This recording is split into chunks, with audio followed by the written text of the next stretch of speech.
because I can't reconcile this Donald Trump with the Trump that we're seeing right now, the Trump that is gaslighting the public right now, the Trump that I voted for across multiple elections. Trump thinks his base is stupid.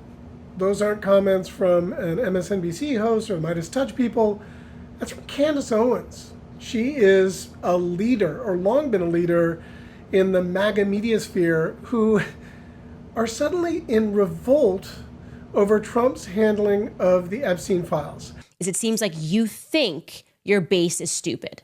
That's how I feel. I feel like Trump thinks his base is stupid. Hi, I'm Mediaite founding editor Colby Hall, and what's developing right now between Trump and his most loyal media surrogates over the Epstein files is stunning and nothing that anyone could ever imagine.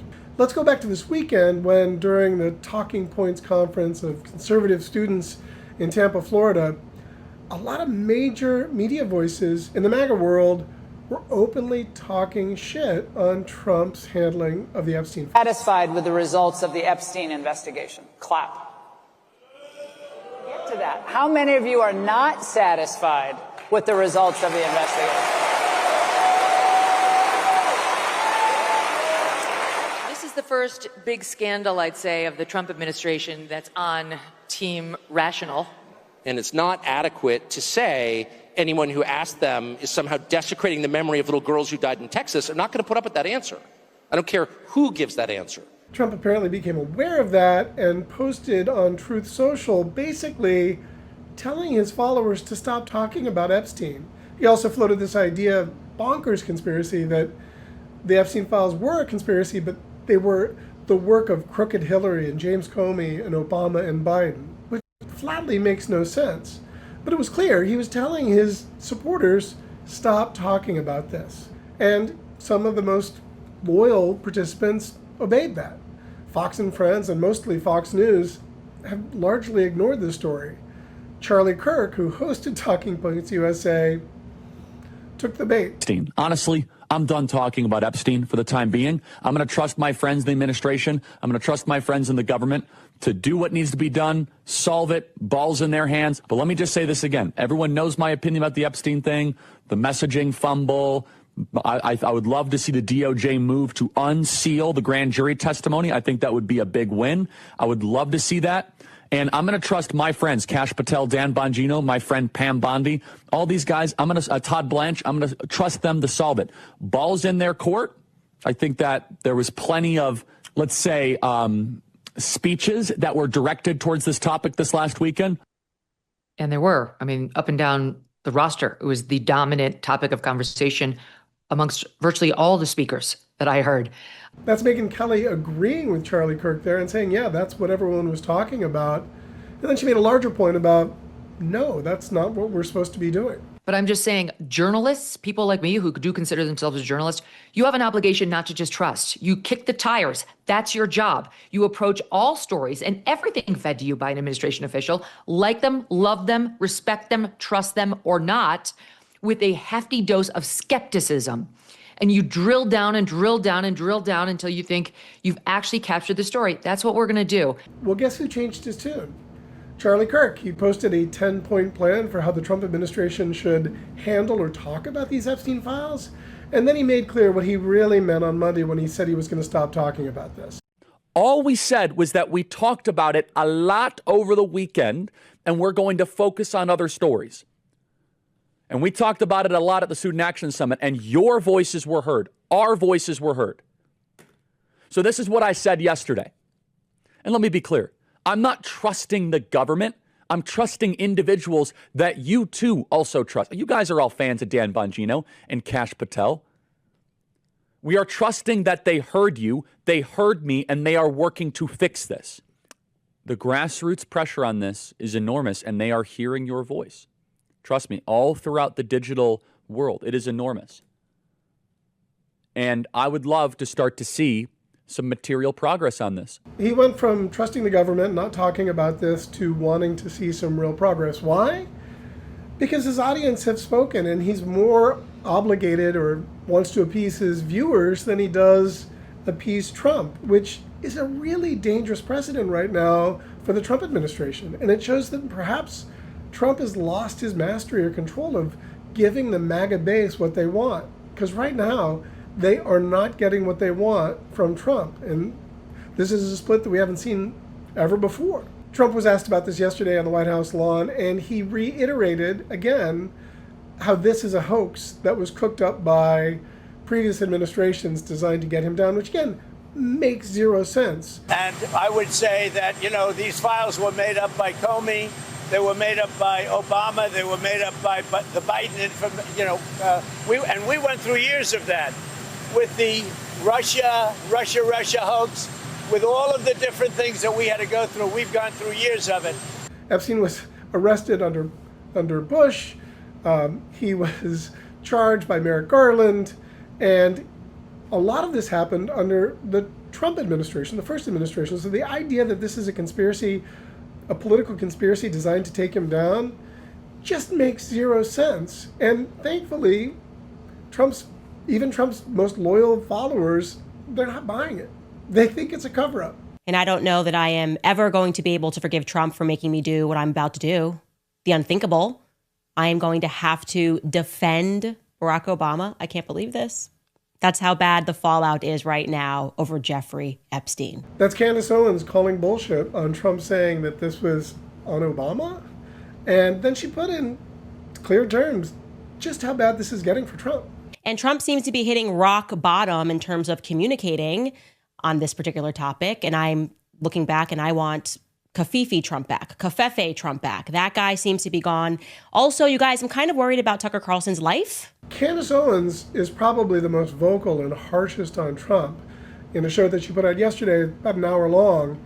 And she opened with a pretty interesting montage of some of Trump's most loyal and powerful acolytes previously talking about the Epstein list. How is it that my father can be convicted of 34 crimes, but no one on Epstein's list has even been brought to light? I'm trying to figure out how that's possible, right, folks?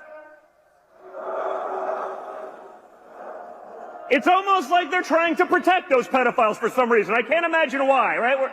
Why is the FBI protecting the greatest pederast, the largest scale pederast in human history? Simple, because of who's on that list. Everybody in politics has a vice that's much worse than alcoholism, is the way that I put it. But we release the list. Seriously, we need to release the Epstein list. That is an important thing. The DOJ may be releasing the list of Jeffrey Epstein's clients. Will that really happen?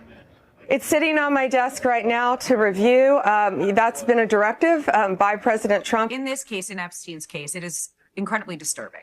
We have flight logs, we have information, names that will come out. I'm not ever going to let this story go because of what I heard from a source about Bill Clinton on a plane with Jeffrey Epstein. I'm not letting it go ever.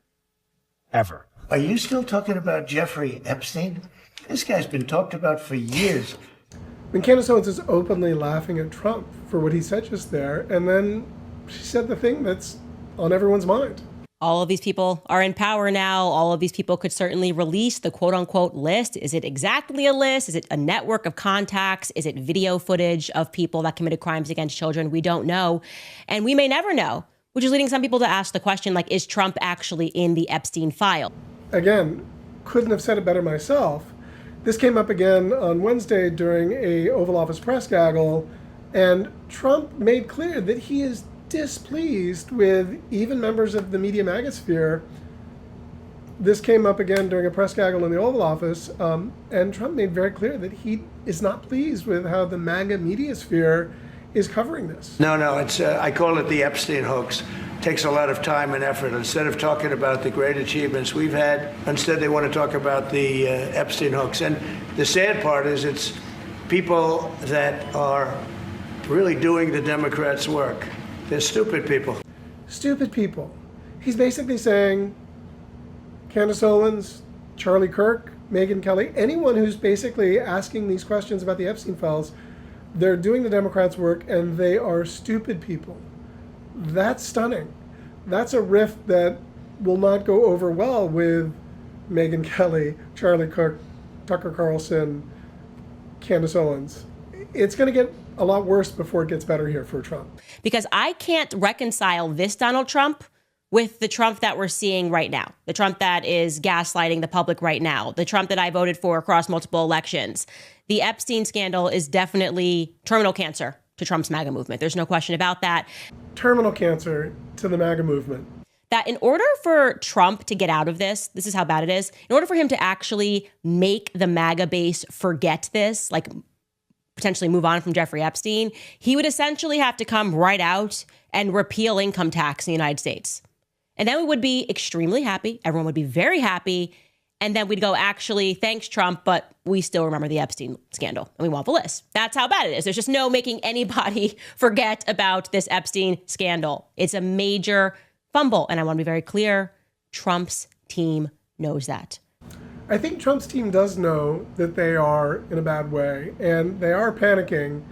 But because she's a conspiracy theorist and has anti-Semitic ways, who does Candace Owens blame? Everything they are doing right now indicates that they are in panic, a full-blown panic. And what I mean when I say Trump's team, I kind of mean the Zionists that are around Trump and have been kind of running everything behind the scenes. Zionists, of course, the old anti-Semitic trope that the Jews are the puppet masters.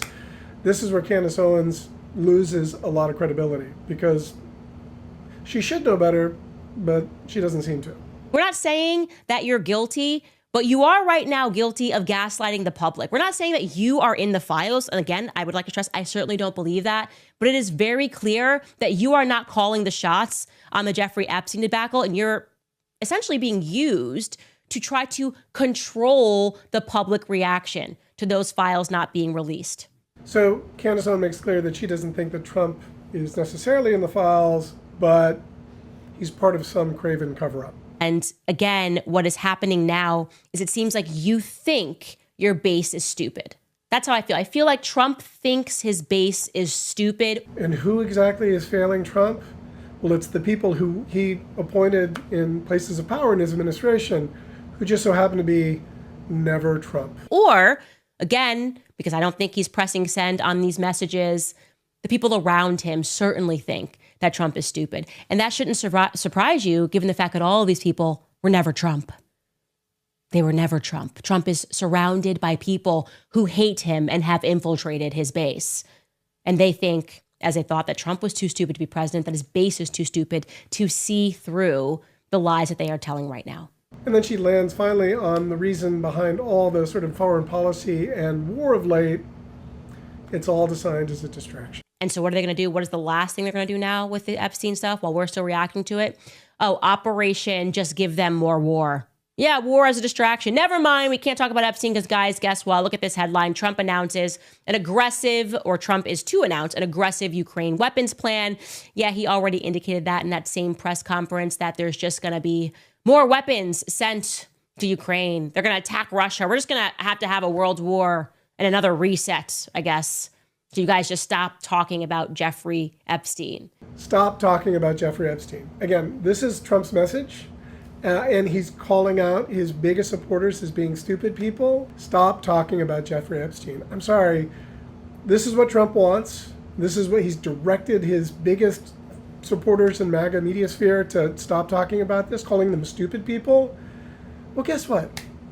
When you foment a culture of conspiracy theorists who can't take no for an answer and will always believe that there's some there, they're not going to stop talking about this. And frankly, like I said earlier, this is the most stunning thing about this is that Trump appears to have lost his mastery over his biggest followers and his loudest voices, the Charlie Kirks, the Megyn Kellys, the Candace Owens, Tucker Carlson.